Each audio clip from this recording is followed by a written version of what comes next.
आज की कहानी की शुरुआत में यह महिला अभी अभी अपने नए घर में आती है, जब उसने पाया कि हर सुबह काम पर आने पर उसे पूरे शरीर में दर्द महसूस होता है।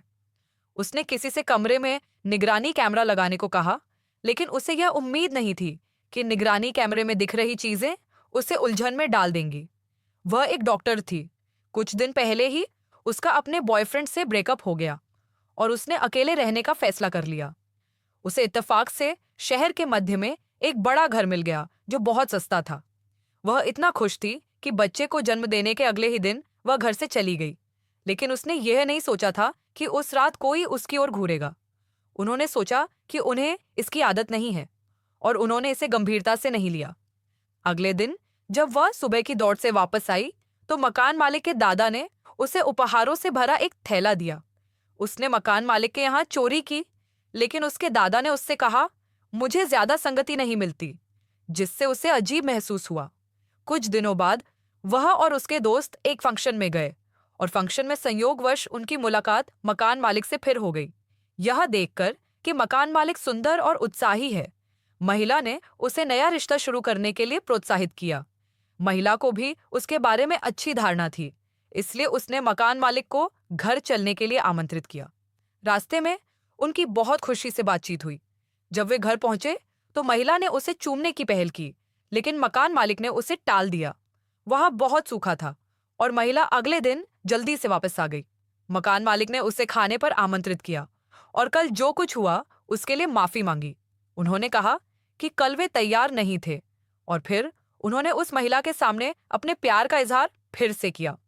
अप्रत्याशित रूप से महिला ने उसे अस्वीकार कर दिया, क्योंकि वह अभी भी अपने पूर्व प्रेमी को भूल नहीं पाई थी।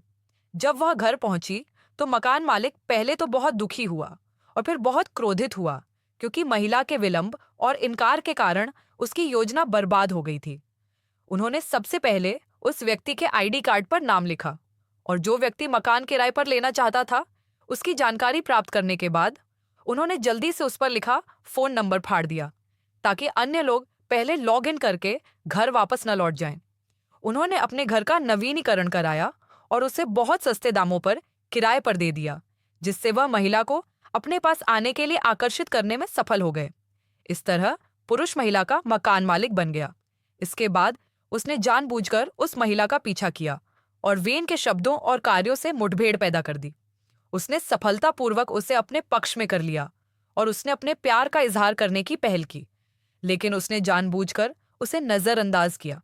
खैर, उसे महिला का पीछा करना था, लेकिन उसने यह उम्मीद नहीं की थी कि महिला अपने पूर्व प्रेमी को नहीं भूल पाएगी और अंततः उसे अस्वीकार कर देगी। वह आदमी दुखी हो गया और कमरे में वापस आकर महिला को देखने लगा। पता चला कि वह पहले भी एक गुप्त दरवाजा छोड़ गया था। वह लगातार आउटलेट पढ़ते हुए महिलाओं पर नजर रख रहा था। अक्सर आधी रात को महिलाओं के बिस्तर के नीचे छिप जाता था। जब महिलाएं घर पर नहीं होती थीं, तो अपने कप से टूथब्रश मुंह में डालता था, यहाँ तक कि महिलाओं के बाथटब में भी लेट जाता था।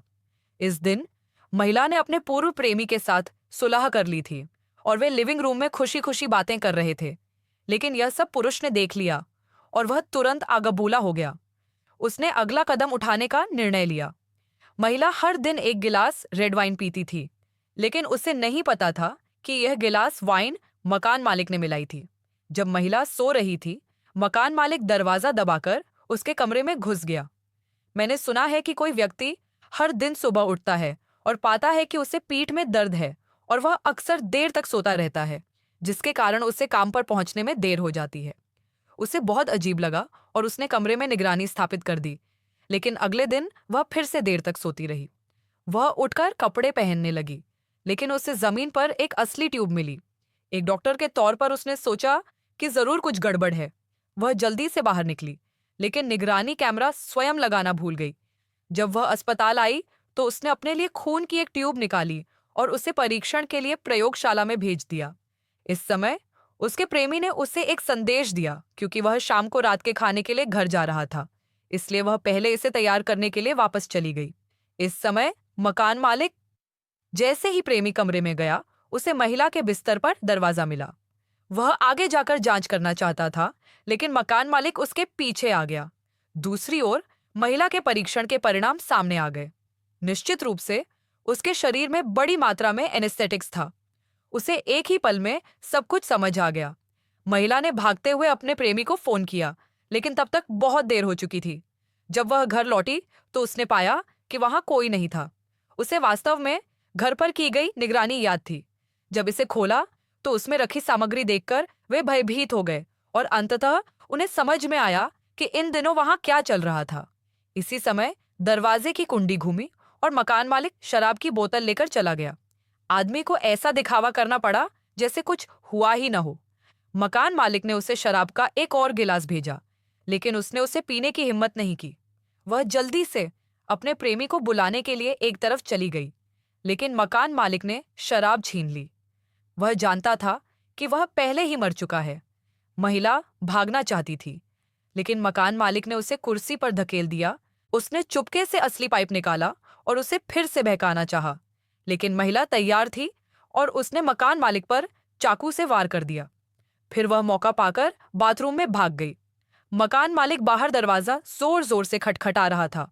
उन्होंने कानूनी नोटिस का इस्तेमाल बचाव की तैयारी के लिए किया, लेकिन दरवाजे पर फिर कोई हलचल नहीं हुई। महिला घाव देखने के लिए शीशे के पास आई, लेकिन मकान मालिक ने शीशे में से गोली चला दी और उसे गुप्त रास्ते में खींचने के लिए अपने हाथ बढ़ा दिए। महिला ने इसका प्रयोग किया। महिला ने फिर से भागने का अवसर पा लिया। रास्ते में उसे कई ऐसे द्वार मिले जिनका इस्तेमाल उसकी जासूसी करने के लिए किया जाता था। अंत में उसे एक मोर्टार गन मिली और वह किनारे पर वापस लड़ने वाली थी, लेकिन अप्रत्याशित रूप से उसे वह प्रेमी मिल गया जिसे मकान मालिक ने मार डाला था। मकान मालिक ने भी उसका पीछा किया। उसने टूटा हुआ कांच देखा और सोचा कि महिला खिड़की से भाग गई है, लेकिन अप्रत्याशित रूप से महिला उसके पीछे आ गई। हमले से बचने के लिए वह अचानक पीछे मुड़ा और उसे फिर से नियंत्रित किया, लेकिन महिला ने अवसर का फायदा उठाया और लगातार कई गोलियां चला दी, जिससे वह व्यक्ति सीधे नीचे गिर गया। फिर वह बिना कुछ कहे भागी और एक और गोली चला दी। अंततः दुःस्वप्न समाप्त हो गया।